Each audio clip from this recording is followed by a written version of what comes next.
Our first speaker, I'm delighted to say, is James Noble-Rogers, who's the Executive Director of the University Council for the Education of Teachers. We know it as UCET, an organisation for universities involved in teacher education and education research. UCET acts as a national forum for the discussion of matters relating to educating teachers and the study of education within the university sector. The UCET conference is a highlight of the calendar for many of us, I know, and James has kick-started our conference at NaPTEC for a number of years and given us, I think, what only James can deliver, his knowledge and insights into what's happening on matters education, vis-a-vis government policy, recruitment, inspections, and so forth. So today will be no exception, I know. I'm tempted to say, sit back and listen to James. You heard it here first. So James will be supported today by Joe Barkham, our events organizer from NaPTEC, acting as his buddy.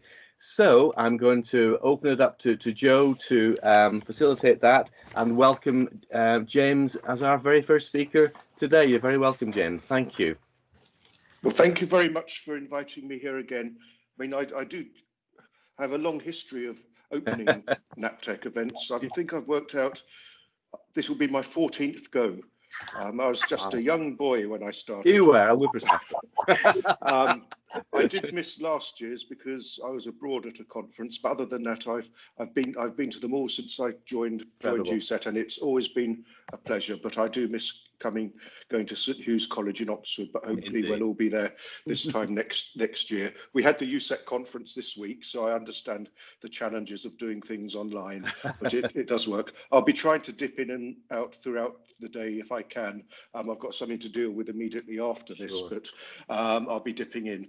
So what I'm going to do is just give my usual overview of some of the key things, and I'm going to leave a lot of time for questions because there's quite a lot I won't cover, but hopefully I'll be able to have a go at answering any other questions people have.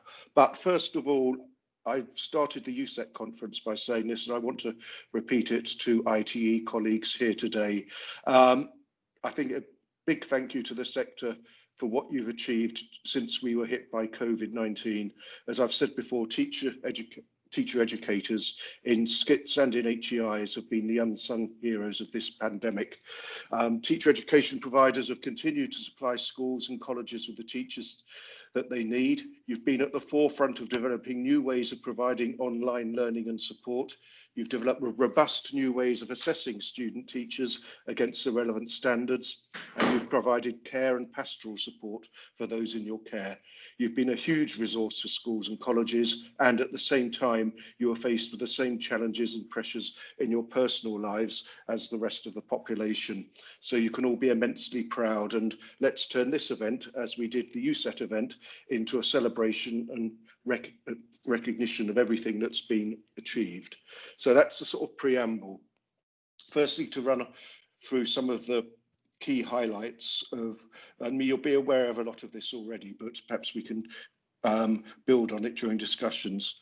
Firstly, the Ite requirements and relaxations made in response to COVID-19, which during the start of lockdown, UCET and NASBIT were almost in daily contact with DFE, Ofsted and others, using information supplied by our member institutions to discuss what relaxations needed and changes need to be made to the way Ite is delivered. And that worked very successfully, and the DFE were actually reliant on the two member organisations for what they were able to achieve, and we hope they'll remember that in the future. But on the Ite requirements, firstly, for the current academic year, the relaxations and new criteria were published on 4th of September.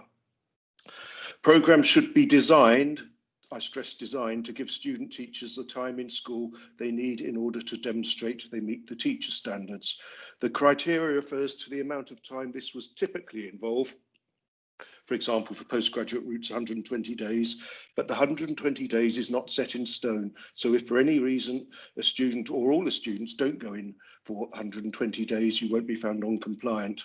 Students have until 30th of November to demonstrate that they meet the GCSE level entry requirements. However, while they can be accepted onto programmes pending evidence about meeting the GCSE requirements, they won't be eligible for bursary support until that has been demonstrated. And stress it is GCSE equivalence. If you're satisfied there's evidence to demonstrate they have reached that standard with short of having the GCSE or the certificate, it's within your remit, your rights to accept that. Students should, where possible, I stress the where possible, demonstrate that they've met the standards across the full age range of their programme. And while providers should aim for at least 4 school years to be covered during training, the strict requirement has been removed. Previous relaxations in regard to trajectory assessments towards QTS, you'll remember at the end of the last academic year, students could be assessed on the basis of whether they were on a trajectory to be awarded QTS, and if they were, they could be recommended for QTS. That hasn't been carried forward into the current year. We keep a watching brief on whether it needs to be reintroduced.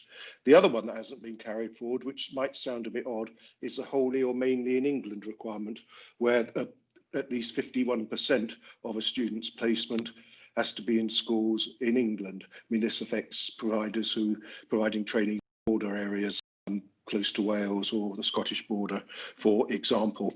You'd have thought that would be an easy one to carry forward, but apparently it actually required legislative change, just like the trajectory one, and on its own isn't deemed sufficiently important to actually go to legislation.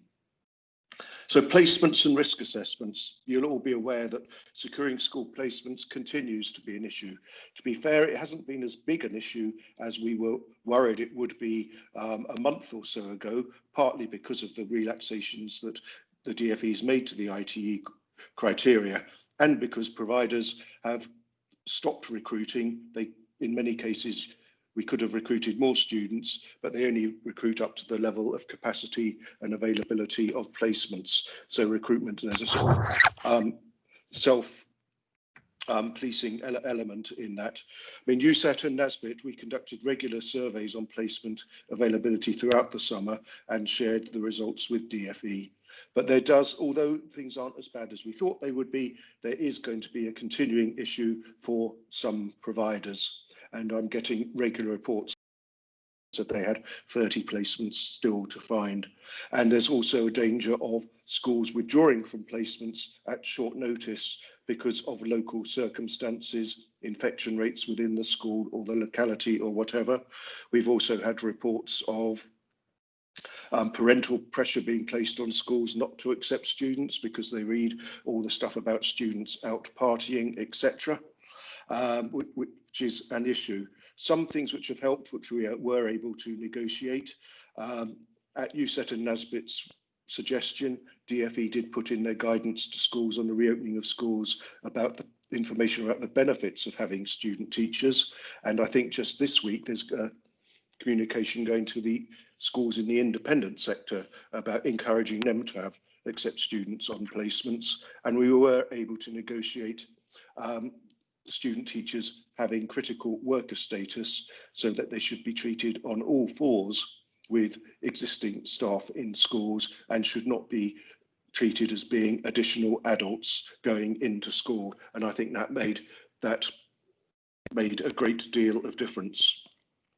A lot of concern from providers about carrying out risk assessments on placing students in school.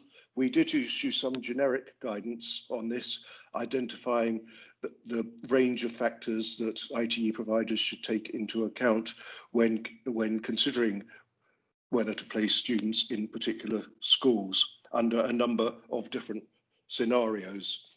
We did think that more detailed guidance from us, and we were asked for it, could be potentially counterproductive and damaging, given the variety of experiences, the different contexts different providers are working in. Even at provider and individual school level, the circumstances vary greatly. So we thought that it could be counterproductive and potentially harmful to issue detailed guidance which could not possibly apply in all circumstances. We did, however, host a Zoom meeting where large numbers of UCET members shared the different approaches they're doing. The importance of reflecting school risk assessment procedures was a common theme in that discussion, as was expecting student teachers through codes of conduct to behave in a professional manner in line with the teacher standards. Some colleagues also had a points-based system under which students might be either deferred or invited to discuss their needs in detail should they accumulate a set number of risk-associated points. For example, living in a particular area, living in a multi-occupant household, pregnancy, caring responsibilities, or whatever. Quality assuring the delivery of initial teacher education, especially those aspects of it which take place in schools, is another challenge which we are all facing, particularly when ITE tutors sometimes aren't allowed to go into schools. ITE tutors do not have critical worker status, although we would hope that schools would feel comfortable about letting them in. You can understand the reluctance in some cases.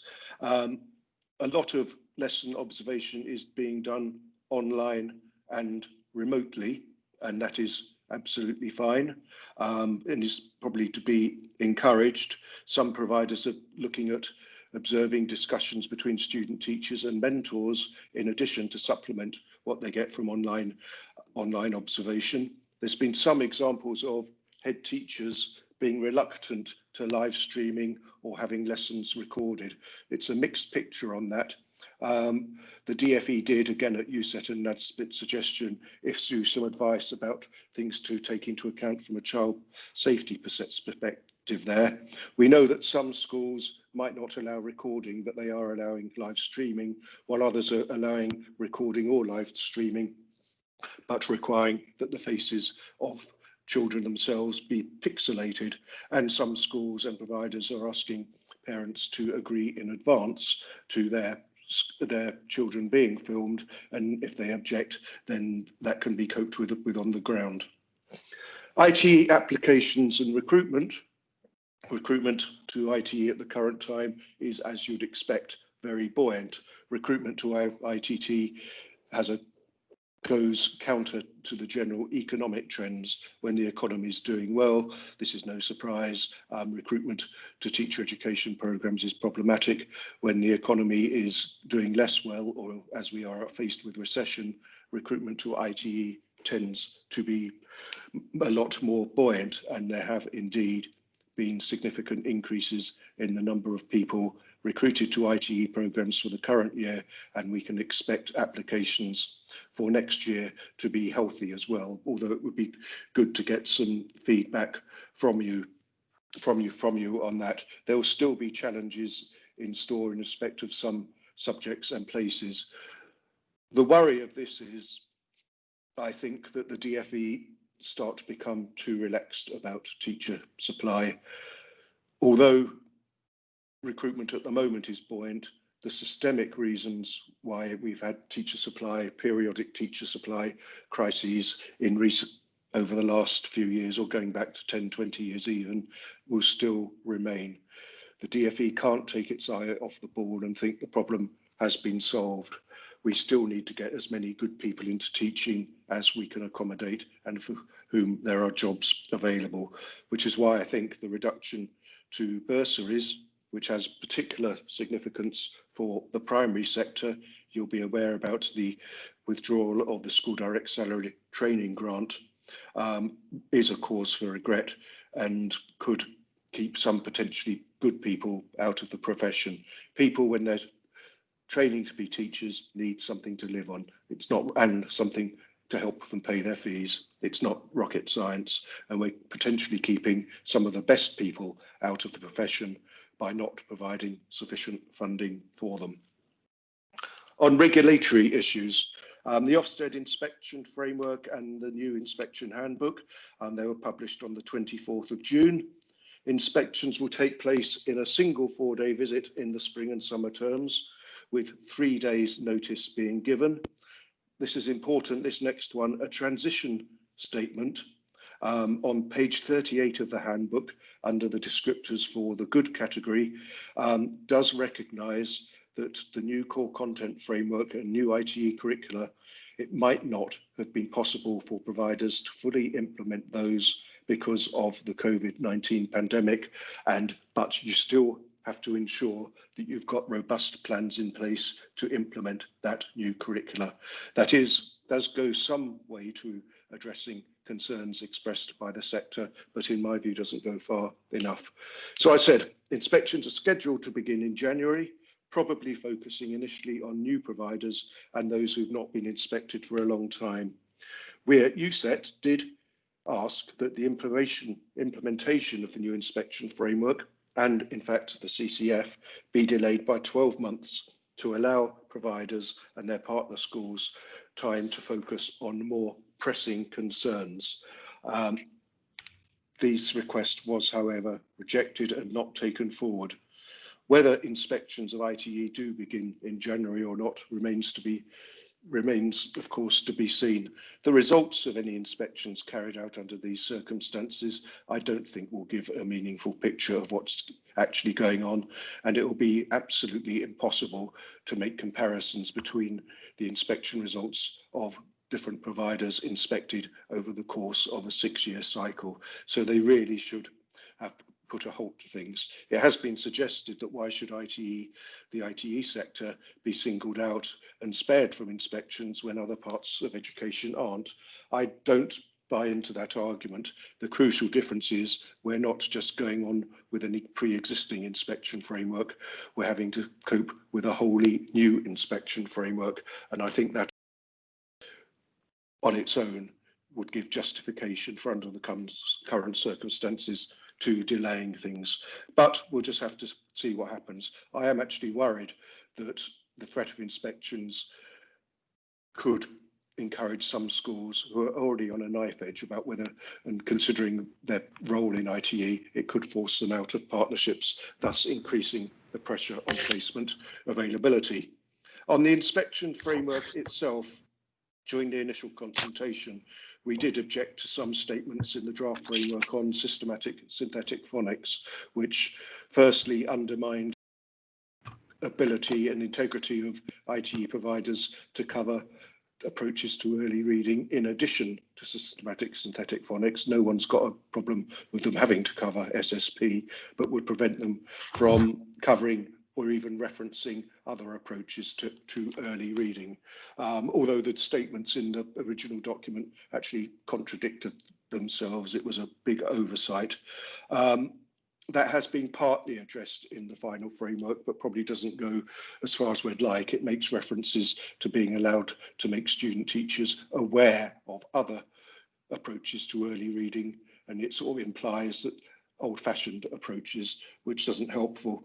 But some of you may have seen this. UCET has issued a statement which brings out some of the text of the inspection framework and comments made by Ofsted in other areas to explain to the sector how it is perfectly legitimate to cover other approaches to early reading as well as systematic synthetic phonics and still not be found non-compliant. And we'd be happy to share that with you as well.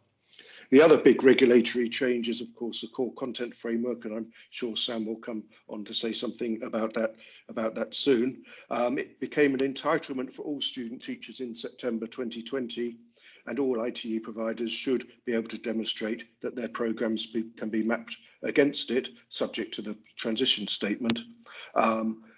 A crucial thing to note is, and people don't always recognise this, the core content framework can be approached in an appropriately academically critical way.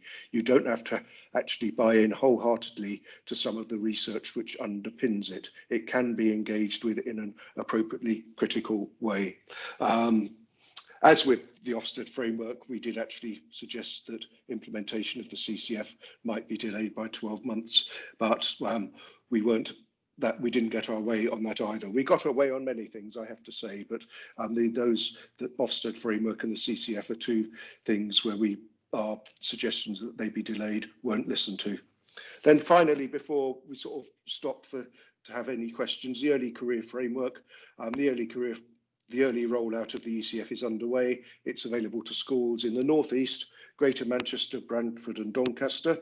Because of COVID-19, some ECF-related support is also being made available to 4,000 teachers in non-rollout areas, and training materials available to all early career teachers across the country. ECF support in the pilot areas includes 2 years of funded training for all NQTs, funding for 5% non-contact time in an NQT's second year, which equates to, I think, £2,200 for each participating teacher, dedicated mentors for NQTs, and funding for mentor training. A prior information notice relating to national rollout was issued on the 11th of June, and 3 market warming events were held, and the formal tender for national rollout was launched on the 14th of September. Just before I finished, I missed something out on the CCF. There have been resources developed by the sector and for the sector for providers to use on implementing the CCF, should they choose to do so.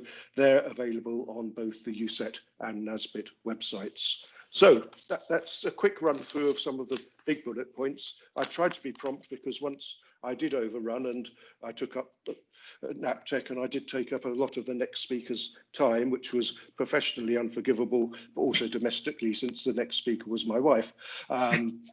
So I always try and keep to time now. So thank you very much. Oh, that's brilliant. Right.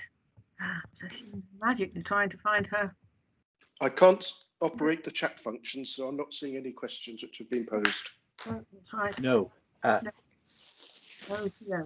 James, thank you. That was absolutely wonderful. We may not have a chat facility at the moment. There's a technical glitch there at the moment. So what we'll have to revert to is perhaps direct questions, if you were able to comment upon those. James, that was absolutely fascinating. Gosh, a lot has happened, and you brought us right back to where we start from, and thank you for your comments. I've noted the unsung heroes, and thank you. That's exactly, we all share that indeed, but thank you for flagging that up as well. Okay, I'm just going to jump in and invite colleagues then to respond to the wealth of information that James has given us with any questions or comments. Tracy, hands up first of all. Tracy Wallace. Hello, Tracy. Good morning everyone. James, thank you as ever. Incredibly informative and bringing us all to realise what we're battling with, and also some of the things that we've implemented prior to and during COVID, which has been absolutely incredible. Just really a comment rather than a question, and it comes from the funding manual that was sent to us earlier this week with regard to the school direct salaried and postgraduate teaching apprenticeship routes, and this withdrawal of funding, given that actually our partners have already started to advertise their routes and have possibly received applications, started to speak perhaps to members of their own HLTA and TA teams, who are pretty much the people who go for the school direct salaried route within and across schools. It just seems incredibly short-sighted that now we're going to have to backtrack with those providers and say to them, you do realise you're not going to get funding for this. And as we all know, funding in schools is not going to be there to be able to give that funding for them if it's not going to be provided from another pot. And I just wondered I can probably guess what your thoughts are, but I just wondered what your thoughts and the thoughts of others were on this. School direct salaried actually was quite challenging from a funding perspective anyway, and I think this change, will have serious implications for the future of SDS in phases and subjects where there's no training grant being made available. I think, and it is particularly worrying because, as you said, programmes have been started to be advertised and people looking towards recruiting before the decision was announced. If DFE or the Treasury were here, obviously they'd say there's no recruitment issue with primary at the moment. Public finances are under extreme pressure, therefore we can't justify continuation of the grant. I do know that there are some discussions going on about this issue, and I think I've got a meeting about them next week. So I don't know if there'll be any resolution or any change. I somehow doubt it. But what people might want to look about that doing is looking at the apprenticeship route. where there's scope to draw down up to £9,000, I think, from the apprenticeship levy. That might be an alternative thing for schools and ITE providers to investigate. The rules and regulations about apprenticeships are enough to make anyone's mind boggle, so please don't ask me any detailed questions about that, because I think it's like that diplomatic question. There's only some diplomatic thing from the 19th century, only 3 people understood it. One was dead, one was mad, and the other's forgotten. But I would suggest you might want to look at the apprenticeship option. Many thanks, James. Thank you. Lovely, thank you, James. That was really, really clear indeed. And yes, good suggestions to try and circumvent that situation. Lovely, thank you. Have we got other questions from anybody else? May I just sort of bob in here and say Andy Connell is still with us as well. Andy, would you have a comment perhaps to make with regard to that, with the subjects, with your subject association hat on?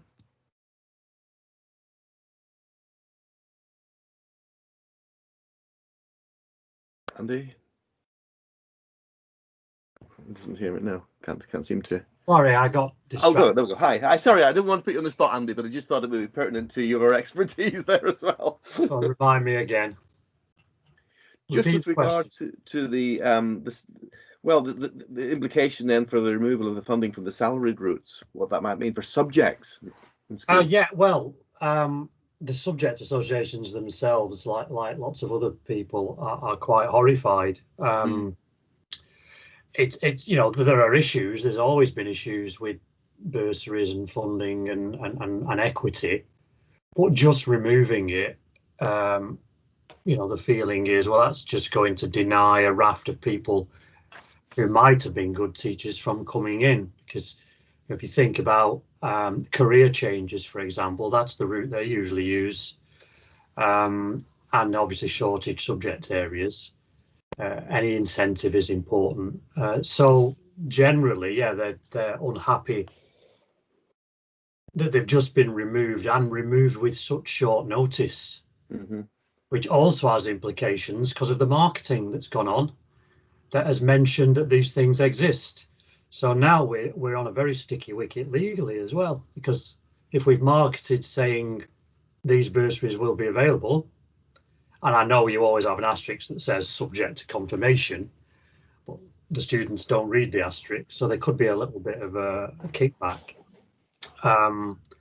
So yeah, subject associations are right into government as well to say, they're unhappy with the way that it has been done and the way it's been done. A review is a different issue. Removal, as James said earlier, the systemic issues will remain. And all that will happen is those shortage subjects won't gain from the usual economic push. Yeah, I saw a letter from the D&T Association this week, I think. Yeah. It's across all subjects, interestingly, whether they're subjects that have had large bursaries on. You can imagine geography in 2 years have gone from £26,000 to zero. Because it was cut last year and now, chopped again. Yeah. So because it's this short-termism that there was a boost in geography applications, surprise, surprise, problem solved attitude, which it isn't. We'll end up with another shortage of geography teachers. So yeah, the long-term strategic view, is lacking, isn't it? Yeah, there's no strategy, and the lack of equity also has the impact of diverting people from a subject they might be best suited to into a subject they're less qualified to teach, or across phases. There might be people who want to teach in the primary sector but are going into secondary just because that's the only way they can afford to train. Absolutely. I mean, equity's been raised for a long time, and yeah, that really, I agree, that needs looking at and should have been looked at by now. But what they have done is much more damaging than even that. And of course, massive uncertainty around SKE. No answer on whether SKE will be funded, which there will be. Yeah, everybody. in a mess. There will be an announcement on SKE hopefully this month. Mhm. I'm not privy to any information, but you can read the runes with bursaries and the current economic climate that you can expect some reduction. We'll just have to see what comes out. I mean, we've made the case for continuing SKE, and to be fair, I think DFE probably make the case to Treasury. At the end of the day, these are Treasury decisions. One thing to note though is on recruitment, you can still make SKE a condition of recruitment, Yes, but make it clear that the student might have to fund their own SKE if funding from government isn't forthcoming. Yeah. Which is tricky because then you'll get people who will drop out that you thought were coming. Yes. Yeah, absolutely. We can't change that kind of wording. Yeah, absolutely. Thank you. That's good, Andy. I can see a view. I'm not sure I've got to see everybody in this, but has anybody else got a question for James then? Thank you, Andy, for that question and answering that as well. That's really good. Anybody else? Oh, a ping came through. I'm not sure if that's a hand. That was my ping of my. That was your ping. That's okay. Well, while colleagues are just thinking about a question, James, I have a comment really, if I may, as well. It's with regard to what you said about recruitment and the DFE taking its eye off the ball as well. I just think that's so true that as well. If figures are buoyant for this year and expectations for next year, it's a short-sighted view that everything's back on. Okay, again, we're back on track again, and the formula works brilliantly. And of course, that's not the case whatsoever. Is there any insights from any of the conversations you've had with regard to recruitment and maybe the sort of impact of COVID on recruitment and the lapse in training? Are we seeing it as a catch-up time going forward, or is it just a continuation going forward, do you think? Well, I think in terms of recruitment or how IT is delivered. Yes. On the recruitment, I mean, we're catching up. Yeah. The odd thing is the way the teacher supply model works is they don't actually factor in under recruitment in previous years. So even if TSM targets are hit, that means we're still suffering the impact of targets being missed in previous year. So the uplift in recruitment is to some extent just playing catch up with missed targets earlier. There's also a question, I mean, I'm sure a lot of the people applying now will be excellent teachers and will stay in the profession a long time. However, you have to recognise that if they're only applying because of the economic circumstances, how committed are they to teaching, and will they actually stay in the profession once the economy improves? So that is also a big issue. Yes, absolutely. And you mentioned the ECF as well, and that's underway, which is good news as well. But of course, that's a massive impact upon the catch up there to make sure that the mentor training is in place, make sure there's sufficient support for for newly qualified to come up to standard and continue in that professional development, not a catch up model, but to continue their own professional learning through the profession, I think. Yes. As well. Yeah. I mean, I think for NQTs in this current year, some who won't have access to the ECF. I mean, we did actually ask for some extra funding to give them support, but to be fair, most had completed the majority of their school placement experience before lockdown anyway. It's relatively small numbers were deemed not to be on a trajectory for QTS, and we did ask and we did receive funding to support those to have catch-up placements. What we have to watch now is just to see what happens to this year's cohort of student teachers. At the moment, schools are open and in general placements are being found, but we just need to keep an eye on the impact of any further disruption, whether the DFE is forced to bring in the trajectory flexibilities again for this year, and if it means students actually miss a greater number of days in school compared to last year, what catch-up will then be required to support them next year. I mean, everything is very fragile and delicate at the moment, which is one reason why I think the sector can do without any further disruption at the current time. Yes, good point. Good point. Thank you. That's good. I see a hand up. I can't see who that might be. Would you like to just ask your question? Is it Dinah? I'm not sure. Yes, it is, Jonathan. Hello there, Dinah. Hello. Hiya. Welcome. Thank you, James, for that really helpful update as ever. I just wanted to pick up what you said earlier on about IT tutors not having critical work status, and that you would hope that schools would let them in.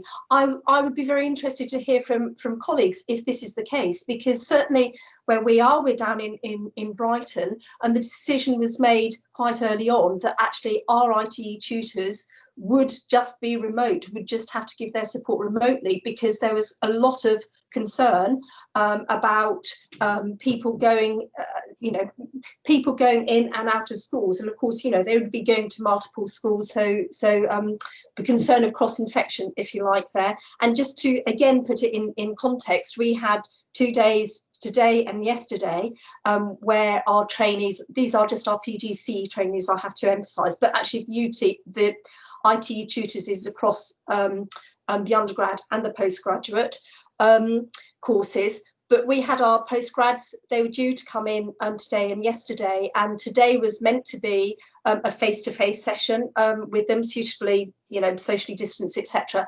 But quite a few schools had said, we're not happy for our trainees to come in face-to-face because we're really concerned about the possibility of cross-infection. So we, when lockdown, etc. was announced, we just quickly changed to today being online only. So, sorry, I'm waffling. Coming back to the original point, how many schools actually are allowing IT tutors in? I'd be really interested to find out. I don't have an answer for that. Okay. I mean, I think either approach is successful in the context of what's happening at the provider, your relationships with a particular school, and the safety measures being put in place. I think either is perfectly acceptable as sort of taking due account of risk. Thank you.